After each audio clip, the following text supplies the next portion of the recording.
Welcome back, Peter Chow on Everyday Law. Now today we're going to talk about a major piece of a public policy, from the Trump administration on immigration. This one is really big. Okay, it has to do with this concept called public charge in immigration law. Okay, now the administration's new policy was supposed to be implemented October last year, but due to numerous court challenges, it was delayed. Finally, the U.S. Supreme Court cleared its way for this policy's implementation. So, starting February 25th, just a couple of days ago, this law becomes effective.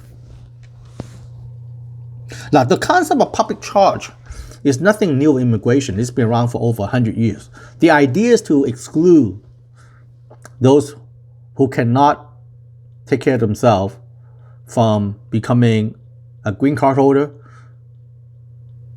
in this country. Okay, the idea is that if they come, they're supposed to be able to work and take care of themselves. They won't become a public burden. So the concept has been around for 100 years. But how this has defined varies from time to time. Okay, but we do notice the trend of being tightening on this policy, right? Now, currently, what I would say recently, up until the new policy has implemented since February 25th, the way immigration handles public charges is, right, they will require the applicant for green card what we call adjustment status. That person will be filing a form called I-485. It's called adjustment status to get the green card. Now, that process can either be a family-based, like maybe spouse, immediate family member, like parents and children, or employment-based, right? So the actual applicant for the green card they will have what we call the party who's actually applying for this person. Let's say it's a family base, right? The U.S. citizen spouse will be sponsoring for first file the form called I-130 to get his or her spouse the green card. That person is called the sponsor, and that person will have to show somehow there's enough income. Let's say it's a family of 4, so there's a certain income requirement that the family has to meet. Right? Now, it's not just, we don't just look at income. The sponsor will also have to execute a affidavit support. It's an immigration form. And on top of that, that person will also sign a contract with the government, basically stating that, look, if that person, the person who's doing the application, becomes a burden to the society financially, I will be responsible for it. You can look to me. You can even file a lawsuit against me, right? So I'll be financially responsible for that person now, okay? That's through the use of the affidavit support and the contract. And they'll also look at the party's income, right? For example, under the old rule, until a few days ago, a family of 4 will have to show an annual income of $32,000. Okay. So that's how the public charge was handled up until a few days ago.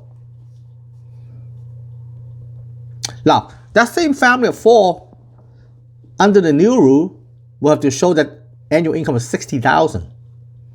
So it's double, basically, almost double. Okay. So it's a lot. You can see the new rules are a lot stricter, a lot tougher. So let's take a look at the overview of the new policy. Right, under our system, immigration is being handled by U.S.C.I.S. Long time ago, it was called INS. Now it's called U.S.C.I.S. because there's now Homeland Security, which was above U.S.C.I.S. And U.S.C.I.S. is a department under the executive branch. Therefore, President Trump is the chief enforcer of U.S.C.I.S. So, like what I said earlier, the Trump administration tried to implement this new policy October last year, but it was challenged in court. Okay, so it is in effect now.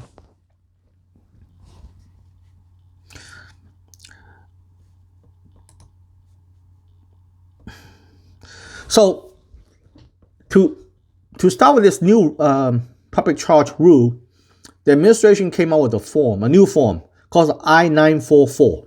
I-944. Okay, it's a brand new form. So anyone who's adjusting their status, either family based or employment based, they have to file a form called I-485. So when you file the I-485, in addition to those things we talked about earlier, the affidavit support and the contract by the sponsor, the applicant now must submit this form called I-944. Now this form is 18 pages.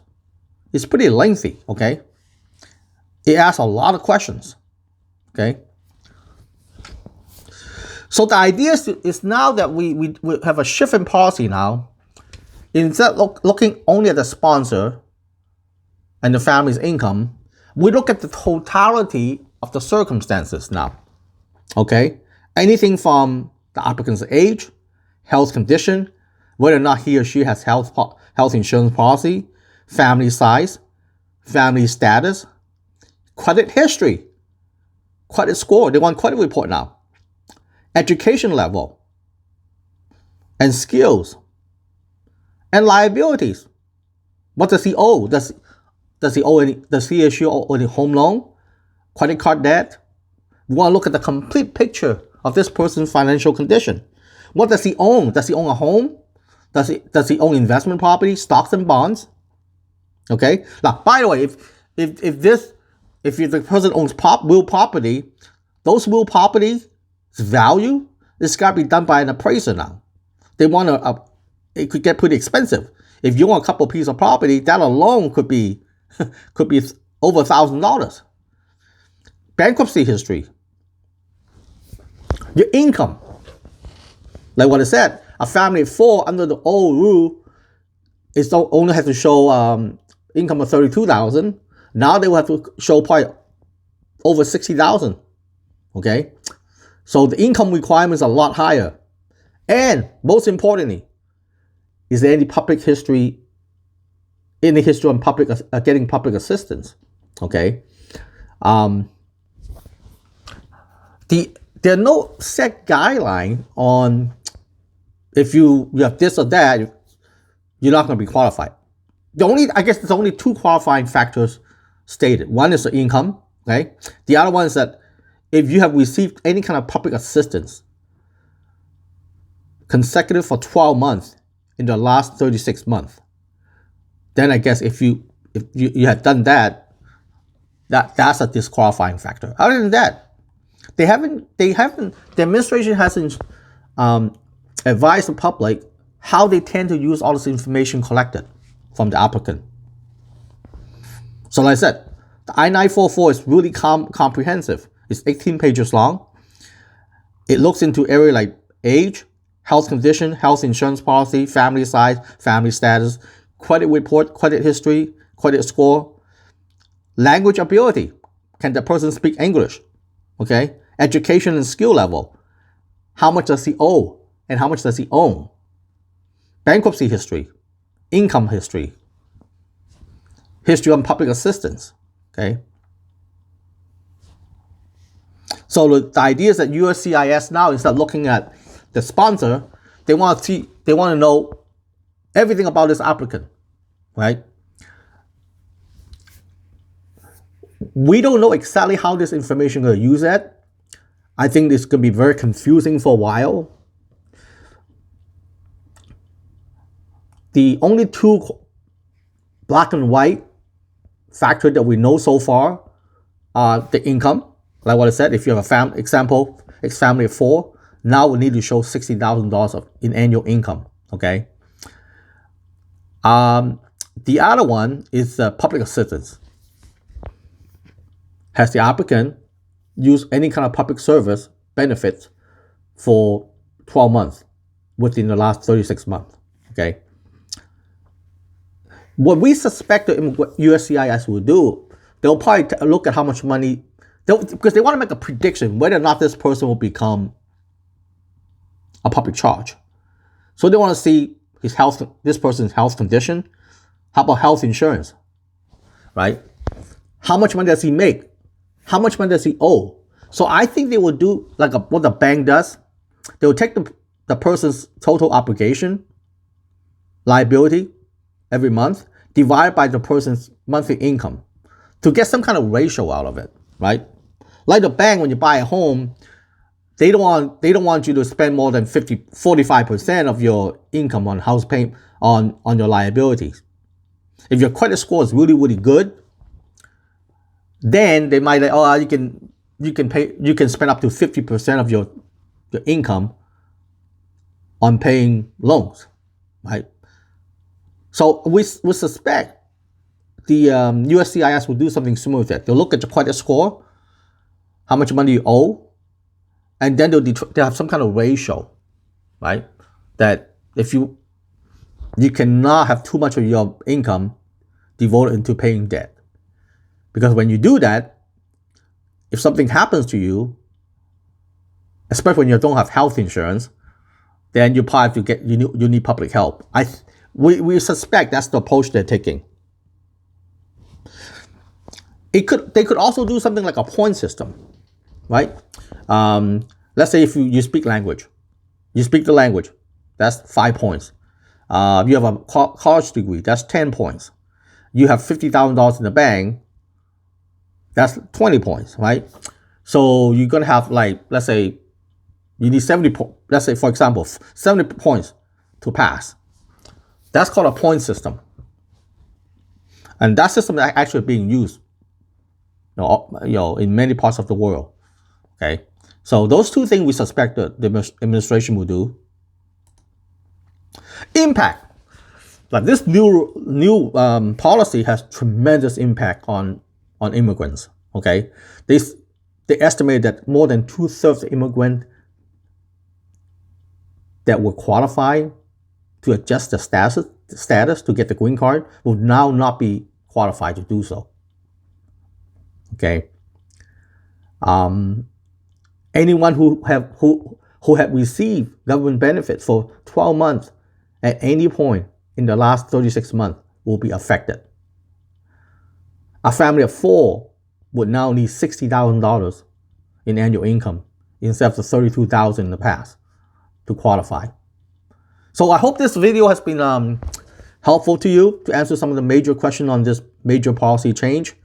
If you like our channel, I would ask you to subscribe, give us a like, and comment. Tell us how we did, and if you have any question also, send us a question or two.